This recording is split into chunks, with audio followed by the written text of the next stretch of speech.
keutamaan yang menjadi rukun wajib dan sunnah haji. Kita lihat satu persatu. Rukun, wajib, dan sunnah haji. Yang pertama, rukun haji itu ihram. Wajib haji, ihramnya dari mikot jamaah haji dari Indonesia dan negara-negara yang sejajar. Sunnah haji, melakukan haji secara ifrad. Yang kedua, rukun haji itu yang wajib kita laksanakan pada saat pelaksanaan ibadah haji, yaitu wukuf di Arafah. Wajib haji bermalam di Muzdalifah pada malam hari raya haji, malam hari raya Idul Adha, sesudah wukuf di Arafah. Sunnah hajinya membaca kalimat talbiyah dengan suara yang keras, dengan keras bagi laki-laki. Kalimat talbiyahnya kita hafal.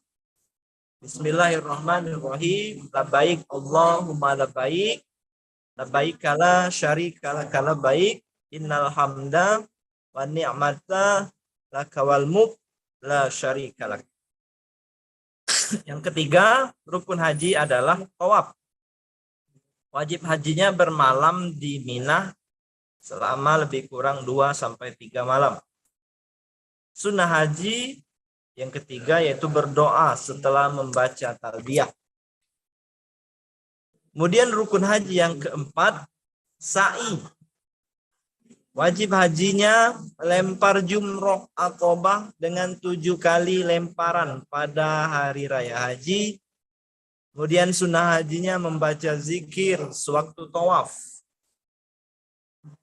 Rukun haji yang kelima, tahallul. Rukun wajib haji yang kelima melempar jumroh. Jumroh ula, jumroh wusta, dan aqobah. Sunnah haji yang kelima melakukan sholat sunnah 2 rakaat setelah tawaf. Utamanya dilakukan di belakang makom, bekas tapak kaki Ibrahim. Yang keenam, rukun haji itu tertib. Wajib haji yang keenam menjauhi muharramun haji, larangan dalam pelaksanaan ibadah haji. Sunnah haji yang keenam adalah masuk ke Ka'bah, kemudian berpakaian ihram berwarna putih. Salah satu yang kita upayakan dalam pelaksanaan ibadah haji, setiap orang mengimpikan untuk memperoleh haji yang mabrur. Jadi ketika ada seseorang sedang berangkat haji, menunaikan ibadah haji, pastilah kita memohon doa untuk memperoleh haji yang mabrur. Haji mabrur adalah ibadah haji yang diterima oleh Allah Subhanahu wa Ta'ala. Untuk mengetahui seseorang mabrur atau tidak, yang paling tahu hanyalah Allah Subhanahu wa Ta'ala. Namun manusia dapat mengetahui berdasarkan ciri-ciri yang tampak. Ciri-ciri tersebut tergantung kepada masing-masing orang yang melaksanakan ibadah haji. Jadi haji mabrur, sudah saya katakan, adalah idaman, dambaan setiap jemaah haji yang pulang ke tanah air masing-masing. Karena sungguh mulia dan sangat besar balasan Allah terhadap haji mabrur. Nabi Muhammad SAW bersabda yang artinya, dari Abu Hurairah, Rasulullah SAW, haji yang mabrur tiada balasan baginya kecuali surga. Bagaimana ciri-ciri yang dapat dikenali oleh kita umat Islam bahwa haji tersebut mabrur? Yang pertama, sepulang dari haji, amalnya, perilakunya lebih baik dari sebelum berangkat haji. tampak kelihatan bagaimana perilaku ketika sebelum dan setelah berangkat haji. Ketika kita melihat seseorang yang sudah pulang dari haji ibadahnya lebih baik, maka hajinya mabrur. Yang kedua, menunaikan ibadah haji dengan biaya yang halal. Jadi diawali, kalau kita mau memperoleh haji yang mabrur, diawali dengan pada saat membayar ibadah haji, pembayaran ibadah haji dengan cara atau uang yang halal. Kemudian itu secara singkat tentang ibadah haji, bagaimana pelaksanaannya, hikmahnya. Jadi setiap ibadah itu ada hikmah-hikmah yang dapat diperoleh oleh orang-orang yang melaksanakan setiap ibadah. Untuk pelaksanaan ibadah haji ini banyak hikmah yang diperoleh orang-orang yang melaksanakan ibadah haji. Yang pertama, hikmah yang pertama adalah dapat melaksanakan rukun Islam kelima. Kita tahu rukun Islam itu ada 5, syahadat, sholat, puasa, zakat, itu bisa kita laksanakan walaupun susah, tapi boleh dikatakan mudah. Namun beda dengan ibadah haji ini, sungguh ibadah yang luar biasa. Kita bisa melaksanakan rukun Islam yang kelima ini. Yang kedua, dapat menggali berbagai rahasia seperti ihram. Sebagai upacara pertama memiliki makna bahwa manusia harus melepaskan diri dari segala predikat, jabatan dan kedudukan apapun kecuali sebagai hamba Allah Subhanahu wa taala. Jadi ketika kita sudah berada di kota tempat kita melaksanakan ibadah haji, kita melaksanakan rukun Islam yang kelima ini, kita merasa sama, semuanya berbeda dari kalangan yang berbeda, tapi ketika sudah berada di sana, semuanya satu tujuan untuk beribadah karena Allah. Tidak ada pangkat, jabatan, dan lain sebagainya. Kemudian yang ketiga, hikmah pelaksanaan ibadah haji ini dapat memperkokoh, memperteguh iman dan takwa kepada Allah Subhanahu wa taala. Karena di dalam pelaksanaan serangkaian ibadah haji menuntut keikhlasan dan kekhususan dan lain sebagainya. Jadi insyaallah orang-orang yang melaksanakan ibadah haji itu imannya semakin kokoh, semakin meningkat. Yang keempat, hikmah dari pelaksanaan ibadah haji ini, ibadah haji ini salah satu ibadah yang memerlukan menguras tenaga, memerlukan fisik dan mental yang luar biasa. Jadi dengan pelaksanaan ibadah haji ini salah satu hikmahnya dapat memperkuat fisik, mental orang-orang yang sudah melaksanakan ibadah haji. Yang kelima, hikmahnya adalah menumbuhkan semangat berkurban. Jadi kita berkorban untuk melaksanakan ibadah yang kelima ini memerlukan pengorbanan yang sangat-sangat luar biasa. Yang keenam, dapat memupuk, menciptakan persatuan dan kesatuan umat Islam sedunia. Di mana pada saat pelaksanaan ibadah haji, seluruh umat Islam dari penjuru dunia berkumpul di sana. Jadi dengan demikian dapat menumbuhkan semangat berkurban di antara umat Islam di seluruh dunia. Yang keenam, dapat menjadi salah satu sarana media untuk membersihkan dosa. Jadi ibadah haji ini salah satu ibadah yang dapat membersihkan dosa-dosa bagi orang-orang yang melaksanakan ibadah haji.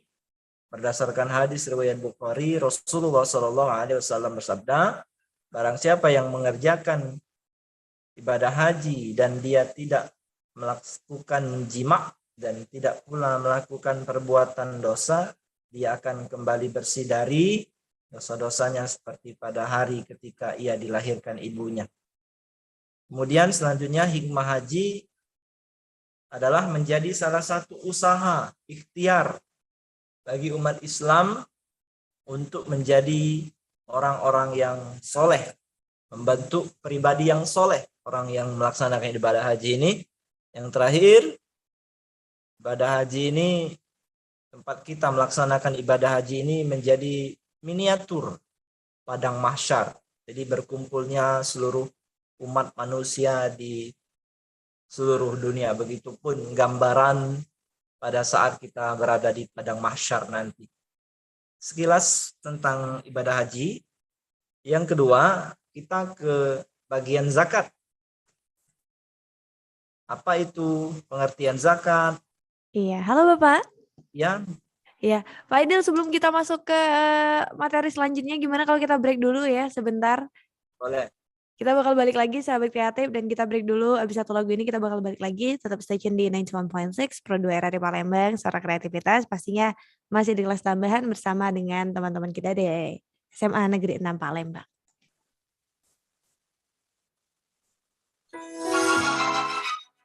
Ibu Pertiwi memanggil. Belajar di Pro 2 RRI.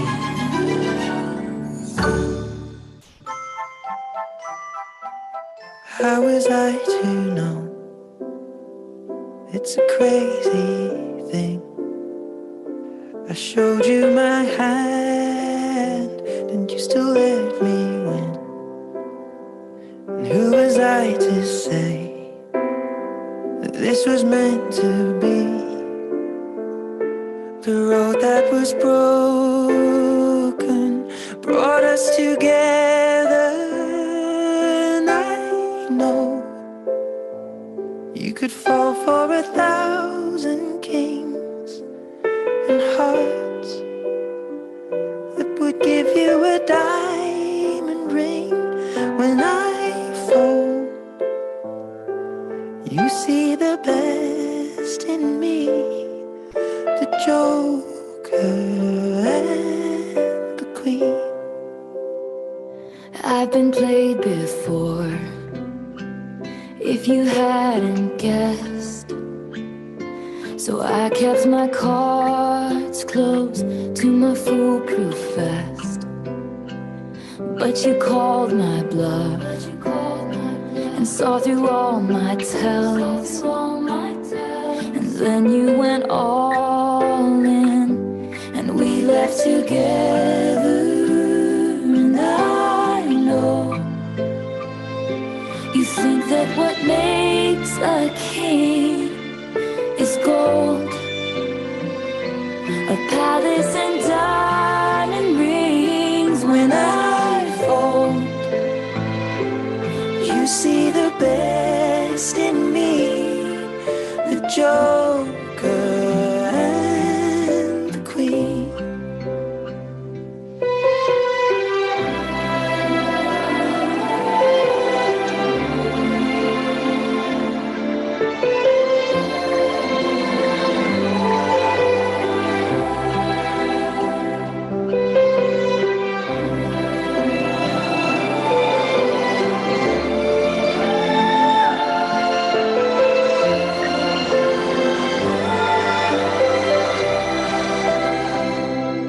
And I know you could fall for 1,000 kings and hearts that would give you a diamond ring. When I folded, you saw the best in me, the Joker and the Queen.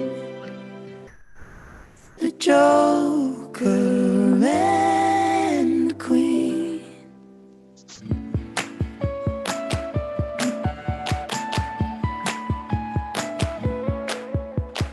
Hei kawan, tak ada kata bosan dan menyerah.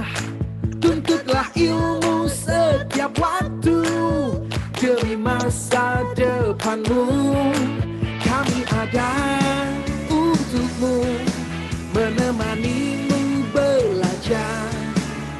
Sambutlah hari indahmu. Ayolah, ayolah kawanku, mengajar, belajar bersama. Ada guru temanimu setiap waktu di radio. Kami selalu temanimu di radio, belajar bersama.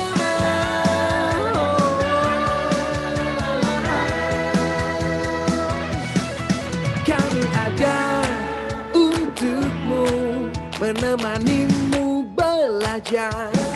Sambutlah hari indahmu. Ayolah, ayolah kawanku, mengajar, belajar bersama. Ada guru temanimu setiap waktu di radio. Ayolah, ayolah kawanku, mengajar, belajar bersama. Ada guru temanimu setiap waktu di radio. Kami selalu temanimu.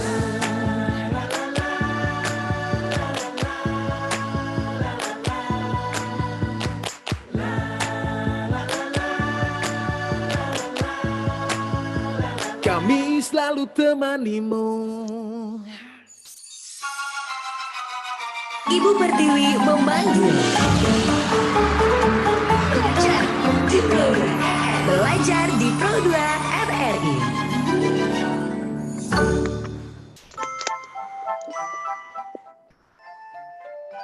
.6 Pro 2 RRI Palembang, suara kreativitas, sahabat kreatif. Udah balik lagi di Pro 2 pastinya. Siang hari ini sesi kelas tambahan di RRI bersama dengan teman-teman dari SMA Negeri 6 Palembang. Dan juga pastinya hari ini yang memberikan kita materi atau juga pembelajaran kita ada Bapak Muhammad Aidil Arapat SPDI. Oke, halo Bapak. Ya, betul. Iya. Tadi kita udah membahas tentang haji ya Pak ya? Iya, betul. Oke, jadi kita tadi sudah membahas seputar haji, sahabat kreatif, dan sekarang kita lanjut ke materi selanjutnya ya Pak ya. Dari zakat. Oke, pembelajaran kita hari ini kita lanjutkan sahabat kreatif. Pastinya ya dengan materi yang disampaikan oleh Bapak Muhammad Aidil Arapat SPDI bersama dengan teman-teman dari SMA Negeri 6 Palembang. Silakan Bapak. Oke, kita lanjutkan. Pokok bahasan kedua adalah zakat. Pertama kita bahas pengertian zakat. Menurut bahasa, zakat berasal dari bahasa Arab, az-zakah, yang artinya bersih, suci, subur, berkah, dan berkembang. Itu secara bahasa. Sedangkan menurut istilah, zakat berarti mengeluarkan jenis harta tertentu, jenis harta yang ditentukan dalam syariat ajaran agama Islam. Pada waktu tertentu, harta telah dimiliki selama 1 tahun, mencapai jumlah tertentu, telah mencapai nisab, dan disalurkan kepada orang-orang tertentu, yaitu orang-orang yang menerima zakat, golongan mustahik. Mengeluarkan zakat bagi umat Islam, hukumnya wajib dan merupakan rukun Islam yang ketiga. Macam-macam zakat. Jadi zakat itu terdiri dari bermacam-macam. Zakat yang merupakan kewajiban bagi umat Islam sebagai bentuk pelaksanaan rukun Islam ketiga ini dibagi menjadi beberapa macam. Yaitu zakat fitrah. Kita tahu zakat fitrah sering kita dengar. Zakat fitrah ini disebut juga zakat jiwa. Artinya zakat untuk pembersih diri, pembersih jiwa yang diwajibkan bagi setiap umat Islam yang mampu. Waktu untuk mengeluarkan zakat fitrah ini mulai sejak datang bulan suci Ramadan dari awal Ramadan sampai yang paling utama pada malam Hari Raya Idul Fitri dan paling lambat pada pagi hari sebelum sholat Idul Fitri dilaksanakan. Ketika melaksanakan itu zakat fitrah setelah sholat Idul Fitri, maka kita hindari, kita laksanakan sebelum sholat Idul Fitri. Karena orang-orang yang berhak menerima zakat itu mau juga untuk ikut berbahagia, paling tidak merasakan kebahagiaan dengan zakat yang kita keluarkan, mereka juga ikut berlebaran, merayakan hari raya Idul Fitri. Yang kedua, zakat mal.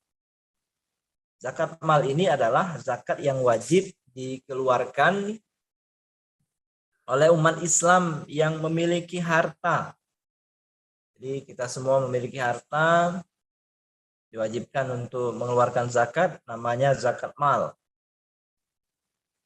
Memiliki harta dengan ketentuan, jenis harta tertentu telah ditentukan oleh syariat Islam dalam batas tertentu, telah mencapai nisab dan haul. Apa itu nisab? Nisab adalah batas minimal harta terkena wajib zakat. Jadi batas minimal harta terkena wajib zakat. Ketika kita telah mencapai itu, maka harta yang kita ada, maka kita keluarkan zakat. Haul artinya telah memenuhi batas waktu. Minimal telah dimiliki selama 1 tahun. Dan untuk diberikan kepada orang-orang tertentu. Sama orang-orang yang berhak menerima zakat. Apa yang dikeluarkan dari harta kita? Jadi yang termasuk jenis harta yang wajib dikeluarkan zakat setelah memenuhi persyaratan. Emas, perak, hewan ternak, yaitu unta, sapi, kerbau, kambing, domba. Kemudian jenis harta perdagangan, kemudian jenis harta hasil pertanian sebagai bahan makanan pokok, yaitu padi, jagung, sagu, dan gandum. Jadi itu ada nisab, ada kadar zakatnya. Dalil perintah zakat, kalau di dalam Al-Quran banyak, salah satunya yang pertama surah At-Taubah ayat 103. Zakat dapat mensucikan jiwa dan membersihkan harta. Allah berfirman, artinya ambillah zakat dari harta mereka guna membersihkan dan mensucikan mereka, dan berdoalah untuk mereka. Sesungguhnya doamu itu menumbuhkan ketentraman jiwa bagi mereka, dan Allah Maha mendengar, Maha mengetahui. Yang kedua, di Quran surah An-Nisa ayat 77, bahwa zakat itu dapat menggugurkan bentuk kewajiban umat Islam. Artinya dalam Al-Quran itu surah An-Nisa ayat 77, Allah berfirman yang artinya laksanakan sholat dan tunaikanlah zakat. Kemudian hadis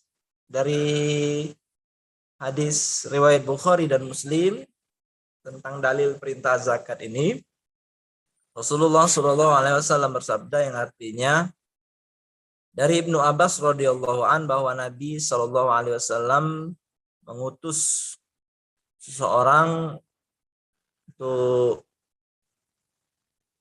di dalamnya beliau Rasulullah SAW, sesungguhnya Allah telah mewajibkan mereka zakat dari harta mereka yang diambil dari orang-orang kaya di antara mereka dan dibagikan kepada orang-orang fakir di antara mereka. Kemudian dari hadis lain bahwa zakat itu merupakan cara untuk memelihara harta yang aman dan selamat. Artinya dari Abdullah bin Mas'ud radhiyallahu an Rasulullah sallallahu alaihi wasallam sabda, peliharalah harta kalian dengan zakat. Obatilah orang-orang sakit kalian dengan sedekah, dan persiapkanlah doa untuk menghadapi malapetaka. Yang ketiga, zakat dapat membebaskan hisab yang keras dan siksaan yang pedih. Dari Ali bin Abi Thalib radhiyallahu an Rasulullah sallallahu alaihi wasallam bersabda, sesungguhnya Allah telah mewajibkan orang-orang muslim yang kaya untuk menafkahkan harta-harta mereka dengan kadar yang mencukupi orang-orang muslim yang fakir. Sungguh orang-orang fakir sekali-kali tidak akan lapar atau telanjang kecuali karena perbuatan orang-orang yang kaya. Ketahuilah sesungguhnya Allah akan menghisap mereka dengan hisap yang keras dan menyiksa mereka dengan siksaan yang pedih. Kemudian yang keempat, dari hadis lain, bahwa zakat itu dapat membebaskan diri dari neraka wild. Dan yang kelima, bahwa dari yang lainnya dasar pengolahan zakat, khususnya di negara Indonesia, pengelolaan zakat di Indonesia melalui Bazis, Badan Amil Zakat Infak Sedekah, dikelola. Kemudian hikmah zakat, banyak hikmah zakat ini. Umat Islam yang sudah memenuhi syarat dan mengeluarkan zakat secara ikhlas karena Allah akan memperoleh banyak manfaat hikmah, antara lain. Yang pertama, bagi muzaki, hikmah yang dapat diambil dari muzaki setelah mengeluarkan zakat. Bagi orang-orang yang mengeluarkan zakat, muzakinya sesuai ketentuan syariat Islam. Satu, orang-orang yang berzakat dapat mensucikan jiwa, hati kita semua dari dosa-dosa. Yang kedua, orang yang berzakat dapat membersihkan harta. Jadi setelah hati, harta, dan dapat menyembuhkan penyakit kikir. Kemudian orang yang berzakat senantiasa dicintai Allah Subhanahu wa taala dan juga dicintai, disenangi oleh manusia. Kemudian bagi mustahik, bagi orang-orang yang menerima zakat, hikmahnya dapat meringankan beban kehidupan mereka, dapat menumbuhkan semangat hidup bagi mereka, dapat terangkat martabat mereka semua, dapat memupuk persaudaraan di antara mereka. Ada juga hikmahnya bagi bangsa dan negara. Apabila zakat telah menjadi bagian dari umat Islam, maka dapat memberikan manfaat yang sangat besar terhadap bangsa dan negara. Antara lain, dapat mengurangi kesenjangan sosial antara si kaya dengan si miskin. Kemudian dapat mengentaskan kemiskinan. Kemudian yang ketiga, dapat mensukseskan tujuan pembangunan nasional dan dapat menjadi penggerak sendi-sendi ekonomi bangsa ini. Itu tentang zakat. Kebagian yang ketiga, wakaf. Adapun pengertian wakaf, menurut bahasa, wakaf berasal dari bahasa Arab. Waqafa, yakifu, wafqan. Artinya menahan atau menghentikan. Sedangkan menurut istilah, para ulama telah memberikan definisi arti tentang wakaf ini. Banyak para ilmuwan, para ulama.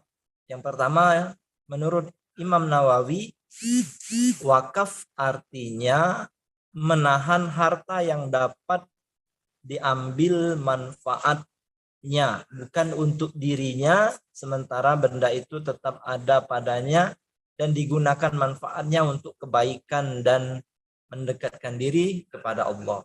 Yang kedua, menurut Syekh Umairah dan Ibnu Hajar, Al-Haytami bahwa wakaf adalah menahan harta yang bisa dimanfaatkan dengan menjaga keutuhan harta tersebut dan memutuskan kepemilikan barang tersebut dari pemiliknya untuk hal yang dibolehkan.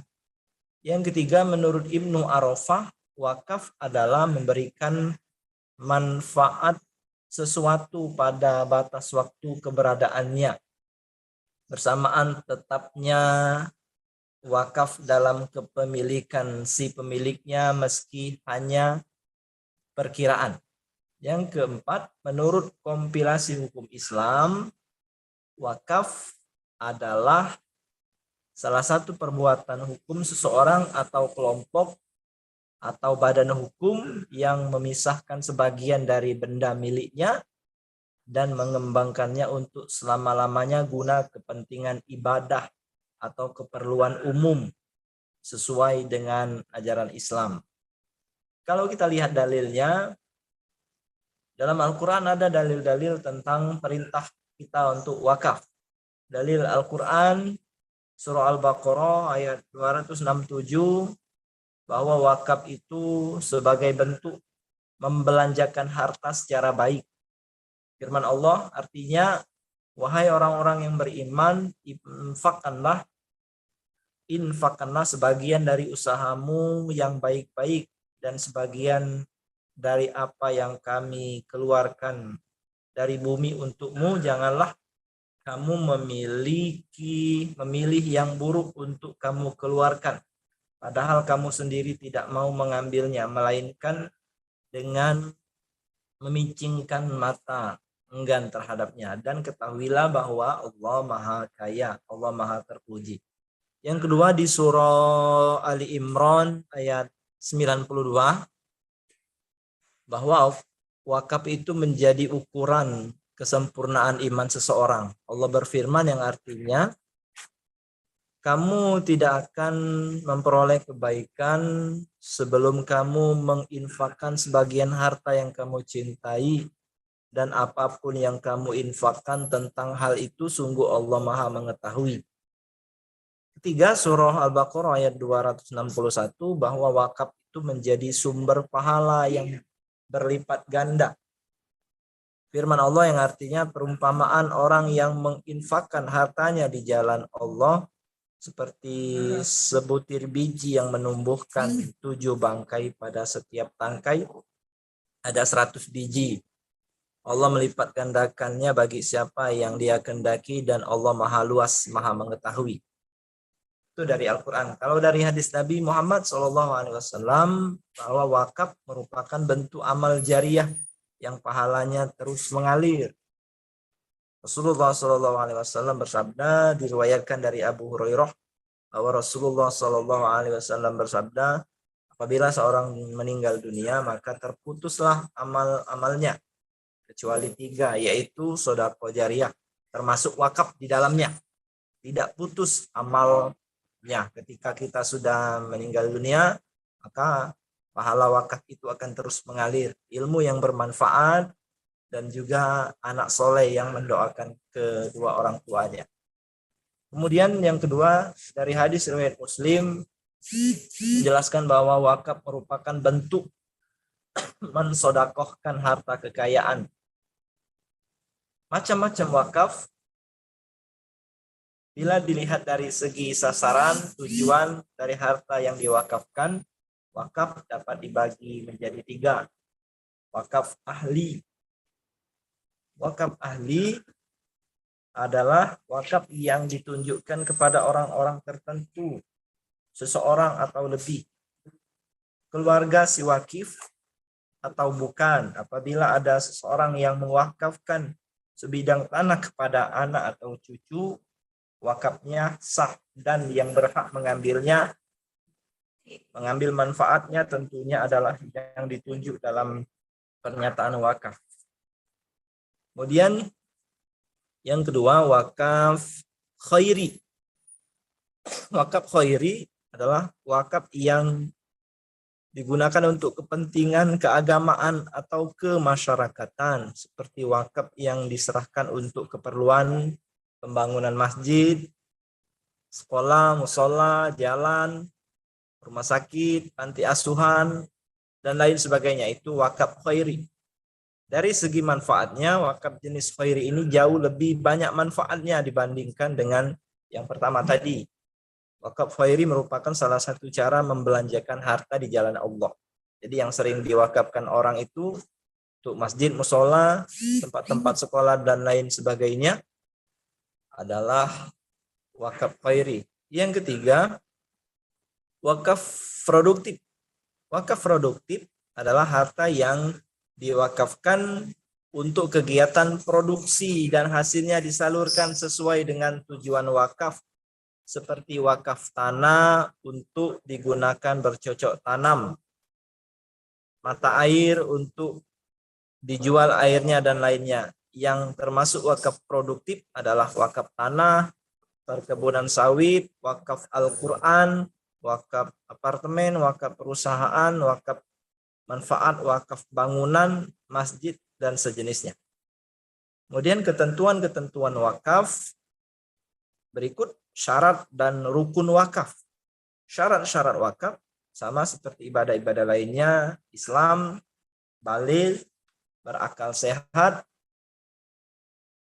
dan bukan orang yang terhajru, yaitu orang-orang yang secara hukum dilarang untuk membelanjakan harta. Mengapa dilarang? Karena mereka termasuk orang-orang yang boros, orang-orang yang bangkrut. Kemudian rukun wakaf. Rukun wakaf menurut undang-undang sudah diatur, Undang-Undang Nomor 41 Tahun 2004 tentang wakaf. Unsur di dalam wakaf yaitu ada wakif, yaitu wakif orang yang mewakafkan harta benda miliknya disebut wakif. Yang kedua ada nazir, yaitu orang yang diserahi tugas untuk memelihara dan mengurus harta wakaf. Jadi ada orangnya, orang yang mewakafkan, ada orang yang menerimanya, kemudian ada harta wakafnya. Kemudian yang keempat ada ikrar wakaf. Syarat wakaf harus ada ikrar. Jadi ketika seorang mewakafkan, menerimanya ada ikrar. Ikrar wakaf adalah pernyataan kehendak dari wakif, orang yang mewakafkan, kepada orang yang diserahi amanah untuk menerima wakaf itu. Kemudian ada peruntukan harta wakaf. Syarat wakaf harus ada peruntukan harta benda wakaf untuk mencapai fungsi dan tujuan wakaf. Dan kemudian ada jangka waktu wakaf. Syarat wakaf harus ada jangka waktunya. Pada umumnya para ulama berpendapat bahwa yang diwakafkan zatnya harus kekal selamanya. Namun Imam Malik dan golongan lainnya menyatakan bahwa wakaf boleh dibatasi waktunya, boleh. Tidak selamanya boleh, kekal boleh, ada waktunya pun boleh. Golongan Hanafiyah mensyaratkan bahwa harta yang diwakafkan zatnya harus kekal. Jadi berbeda ini, ada yang mengatakan tidak selamanya, ada yang kekal untuk dapat dimanfaatkan secara terus-menerus. Kalau kita lihat selanjutnya hikmah wakaf, umat Islam yang secara ikhlas melaksanakan wakaf sesuai ketentuan syariah Islam dapat memperoleh hikmah, manfaat-manfaatnya. Yang pertama, menghilangkan sifat tamak dan kikir terhadap harta yang dimiliki, jadi kita wakafkan. Yang kedua, menanamkan kesadaran bahwa di dalam setiap kepemilikan harta terdapat milik orang lain, yaitu khususnya kaum du'afa. Yang ketiga, menyadarkan seseorang bahwa kehidupan di akhirat membutuhkan bekal pahala yang cukup, sehingga perlu untuk berwakaf. Pahala yang terus mengalir untuk kita ketika sudah berada di akhirat nanti. Yang keempat, dapat menggerakkan kehidupan sosial kemasyarakatan, khususnya umat Islam, baik pada aspek ekonomi, pendidikan sosial budaya maupun lainnya. Yang kelima, dapat meningkatkan syiar Islam, karena harta wakaf dipergunakan untuk sarana ibadah, pendidikan, dan bentuk lainnya. Yang terakhir, melahirkan jiwa sosial yang tinggi karena harta wakaf dipergunakan untuk kepentingan umat atau kepentingan umum. Itulah materi kita pada hari ini, haji, zakat, dan wakaf. Pengertian, dalil, ketentuan, hikmah sudah kita jelaskan pada siang hari ini. Mudah-mudahan sedikit waktu ini, singkat ini dapat bermanfaat bagi kita semua. Terima kasih. Baik, terima kasih Bapak untuk penjelasannya ya.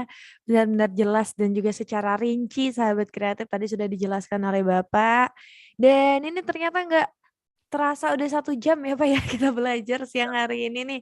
Sampai di akhir pembelajaran siang hari ini sahabat kreatif. Kalau kamu mau ngelihat lagi pembelajaran kita hari ini, kita tadi live streaming di YouTube kita RRI Palembang. Di situ kamu bisa lihat proses pembelajaran kita hari ini bareng sama teman-teman dari SMA Negeri 6 Palembang. Oke. Dan Eren mengucapkan terima kasih banyak untuk teman-teman dari SMA Negeri 6 Palembang dan juga untuk Bapak Muhammad Aidil Arafat SPDI. Terima kasih banyak Bapak untuk ilmunya. Semoga ilmunya nanti bisa kita amalkan dan bermanfaat ya. Amin ya rabbal alamin. Oke, sahabat kreatif, kita bakal ketemu lagi di belajar di kelas tambahan yang di hari berikutnya pastinya besok di jam yang sama, jam 1 sampai dengan jam 2 siang. Dan untuk pembelajaran hari ini kita tutup sampai di sini dulu. Erin akhiri dan teman-teman dari SMA Negeri 6 Palembang juga dan juga Bapak Muhammad Aidil Arafat SPDI juga. Terima kasih untuk semuanya. Wassalamualaikum warahmatullahi wabarakatuh. Kita tutup dengan lafaz hamdalah, alhamdulillahirabbil alamin.